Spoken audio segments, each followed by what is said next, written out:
in Beaumont to join forces for an election that's almost a year away.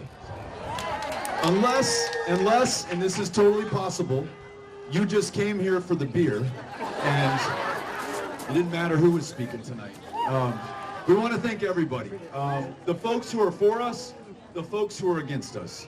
The genius of this country, this great democracy that has stood the test of time, is that we may disagree, but more or less 245 years into this experiment, we can do so peacefully, we can find enough common ground, and we can move forward to serve everyone, be they Republicans, Democrats, or independents, right?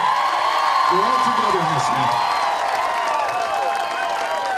Each of our families may have come here in a different ship, but today we're all in the same boat. And before you're a Republican or I'm a Democrat, we are Texans, we are Americans, and we are human beings. And when we start treating each other that way, right? Como no? Thank you all again for being here. I want to thank Luke's for hosting us tonight and providing the beverages that you are paying for and tipping your server appropriately. Please, buy your neighbor a drink, responsibly, make sure they're okay, but let's take care of each other right now, because if ever there was a time to do that, after the year or two that we have all had in this state, whether it was COVID and the 74,000 people and families who lost the lives of those who are most dear to them, or the power grid in the rest of the state where millions without light or heat or water because their pipes froze and we lost 700 of our fellow Texans, or just the fact that so many of us have been isolated from one another. We're not able to gather, we hadn't been able to gather at bars and drink beers and have fun and be together, and single people having a hard time meeting other single people and becoming couples and all that good stuff that used to happen. It's been a tough one, and so let's find a way right now to be good to one another, even if, and maybe especially when, we disagree with each other, right? And someone's yelling at you and being ugly and all that stuff, just say, you know what, you see things a little bit differently than I do, that's okay. We're gonna find a way to be together. We're gonna make each other.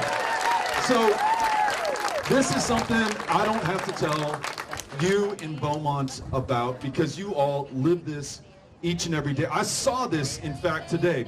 I went over to the United Steelworkers Hall and got to meet some of those more than 600 steelworkers who have been locked out. Some people say, well, they struck and they walked off the job. No, they were locked out of their jobs, and not for a day, not for a month. We're over 7 months so far where people cannot go to work. They cannot earn a paycheck. They cannot provide for their families. They cannot go and see a doctor and take care of themselves despite earning the health care plan that they had worked so hard for year in and year out. And God is my witness, Mickey, one of those workers that I met today, he's right back here. Mickey, thank you. I didn't know you were here. There you are.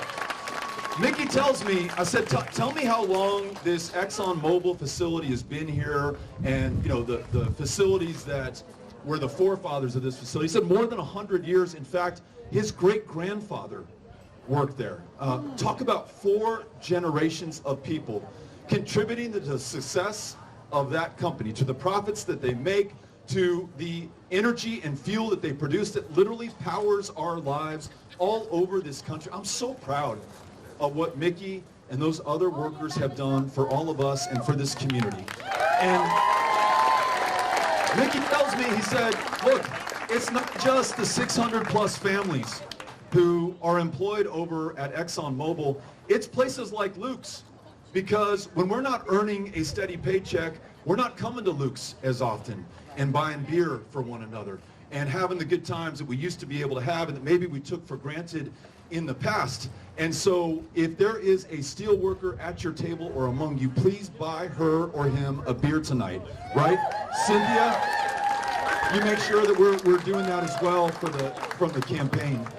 But here's the thing, the place that I met Mickey at the Union Hall was in the food pantry that has been set up and funded and supplied by the people here in Beaumont, you all, out of your own pockets, have paid for the food and supplies that are literally keeping these families going right now. And you never asked, hey, wait, before I donate, before I bring in some food, before I make sure that you're okay, are you a Republican? Are you a Democrat? Who do you pray to? How do you love? How many generations has your family been here? None of those differences matter to us at this moment. In fact, you in Beaumont have shown how to put them behind us and get focused on the future and moving forward and taking care of each other. And so Beaumont, I am so proud to be witness to your kindness and generosity to one another. You are showing Texas the way forward. And as your neighbors on Interstate 10, it's just a 12-hour drive to my house on I-10 in El Paso. I want to tell you, I'm going to carry this story back to my hometown and share that with the folks with whom I live. This is pretty special what you have going on in here. And let us all make sure that we continue to have the backs of these workers. They've been at it for more than 7 months. We don't know how long it's going to be. That uncertainty, that lack of a paycheck, that inability to see a doctor, not knowing what your future might hold. Imagine for those of you who are lucky enough to have a job right now, what that must feel like. So let's commit ourselves right now here tonight that we will have their backs for the distance. Mickey and team, we are with you. Gracias. So how do we learn? How do we learn from what you are teaching us here in Beaumont and apply that to what we need to do across the state of Texas? We are so defined right now by our differences and our divisions and the things that set us apart from one another, and it's making it really hard for us to move forward on the things that we really care about. Like, here's this. I don't know if we're going to find a Republican or a Democrat or an independent who will argue the point. I want to make sure that the best jobs created in the United States of America going forward are found right here in the state of Texas, right? That they pay a living wage, that you have health care, that you have protections, that when you're sick you can take some time off. When your folks or your kids need some help or need to go see a doctor, you can be there with them as well. I was just talking to your excellent new mayor, Mayor Mouton, who was telling me that, my sister's right here, she was telling me that she wants to find a way to encourage young people to stay in or move back to Beaumont. And she put it to me this way, and the logic was superior to anything that I've heard from anyone else on this issue. She said, look, we pay to make sure that these kids get a world-class public school education. Thank you, public school educators, for the work that you do. Through our property taxes, we make sure that from pre-K through 12th grade, that we are supporting them. We invest in these libraries and museums and parks and quality of life and paving the streets and the sidewalks and the street lamps that light our way when we walk home from this place tonight. And after 18 years, after everything that we put into these kids to make sure that they're successful, they sometimes go somewhere else. They go to Houston, they go to Dallas, they go to LA, maybe they go overseas, I don't know, but they're not coming back home in enough numbers right here to Beaumont. So she asked, how do we make sure that we attract and retain more of these bright young people right here in this community? Because they are going to be the entrepreneurs, they are going to be the workers, they are going to be the folks who make sure that we have those high-paying, high-quality, high-value jobs right here in this community. I want to be the mayor's partner to make sure that in Austin, Texas, you have someone who's looking out for Beaumont, so these jobs are right here in this community. Be they steelworkers or longshoremen or teachers or anyone who makes life possible in this country, let's have their back. How about this? Those school teachers that I mentioned who do so much work to deliver a world-class education in the classroom, who not only do that, but out of their own pockets so often pay to make sure that the classroom is decorated for the season or the holiday that's coming up. Somebody just booed Christmas. I want them on record for that, okay? Sir, you have taken it too far this time. Man. They also pay for the school supplies for the kids who forgot them at home or are too poor to pay for them in the first place. And then that child who's on free and reduced breakfast and lunch, but who does not have a warm meal to go home to at the end of the day, that teacher out of her own pocket all too often pays to feed that kid so there are enough calories in her belly to burn while she's doing the homework so that she can be just as competitive as every other child in that classroom the next day. That teacher is our hero. That counselor, that librarian, that cafeteria worker, that bus driver, they make this possible. But on average in Texas, this is nuts.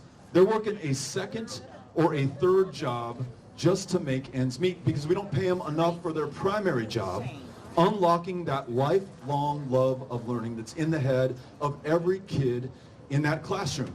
Furthermore, we force them to teach to a test instead of a child. We get them so worked up on these high-stakes exams that happen just one time a year that are no way adequately sufficient to chart the progress or the genius or talent of that teacher or that child before. Let's make sure that instead of just thanking those, here you go, instead of, you set me up perfectly, sir. Instead of just thanking those teachers and acknowledging how hard it is, what if we paid them enough so that they only have one job? Serving as a teacher. Teachers in Texas are underpaid by about $10,000 on average from teachers across the country. That's just to get to average. And one thing I know about those of us here in Texas, we are not about being average.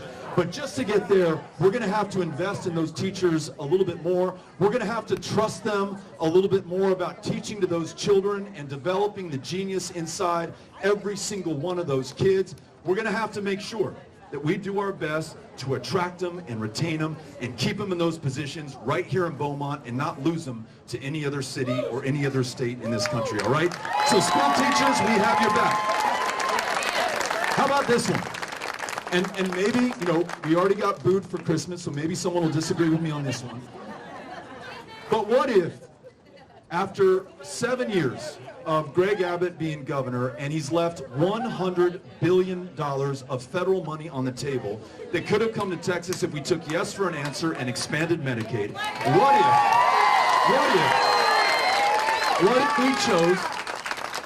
if we decided that no longer would we have people in this state dying of diabetes or curable cancer or the flu?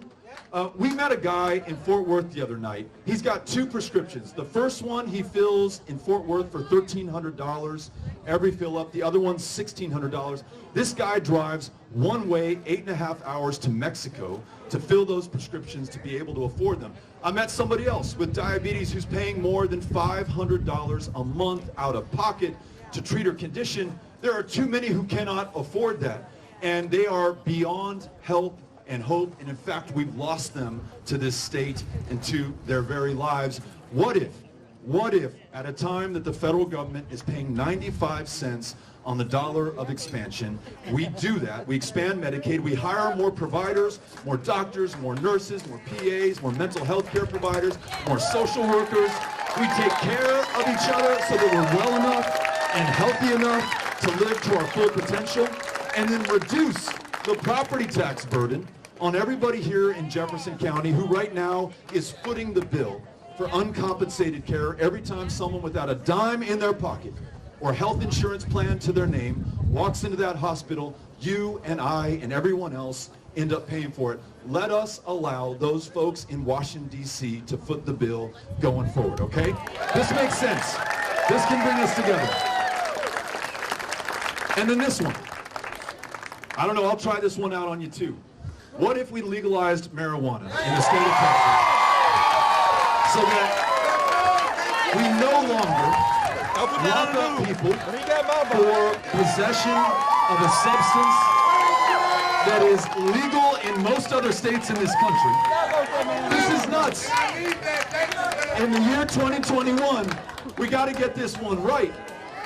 And imagine, in a country that locks up more people than any other on the face of the planet, in a state, Texas, that locks up more people than any other state in that country, and the prison population, which is disproportionately black and brown, who are more likely than white people to be stopped, frisked, arrested, imprisoned, and then upon release, forced to check a box on every employment application form going forward saying they have a conviction. What if we went the right way, not only legalize marijuana, but expunge those arrest records so people could get on with their lives going forward? I think we'd be a much better place for a lot more people going forward.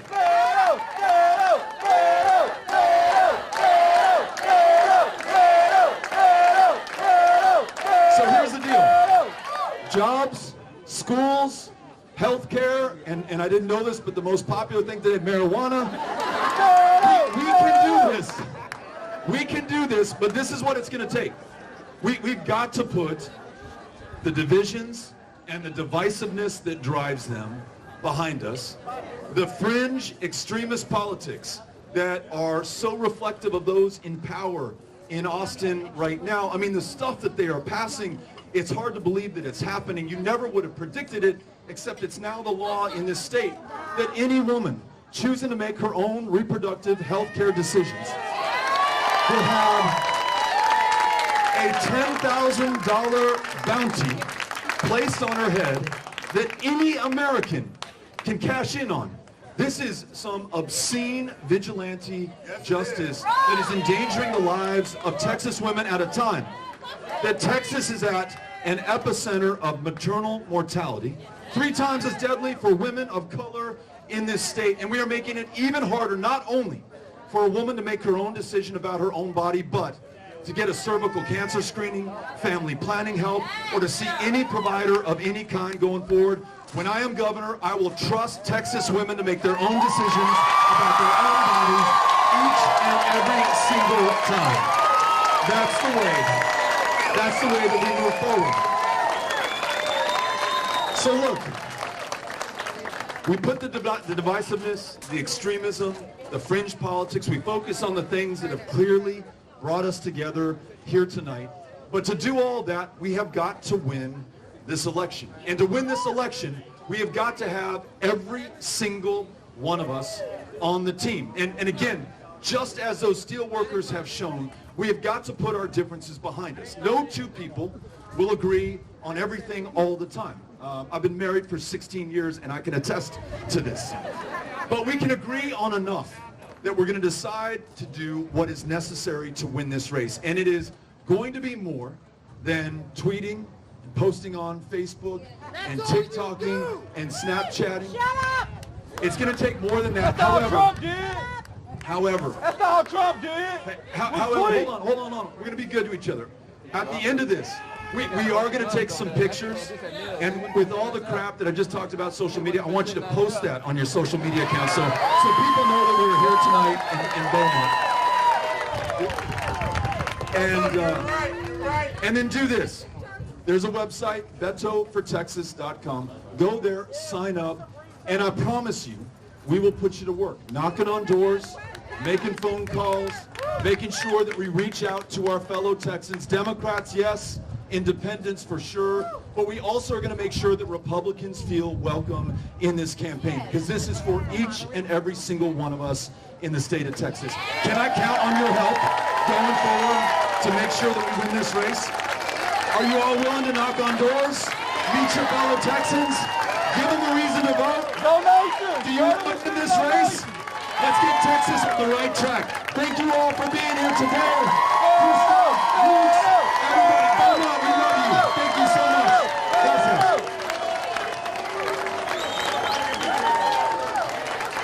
We're going to do a photo op if you'd like a picture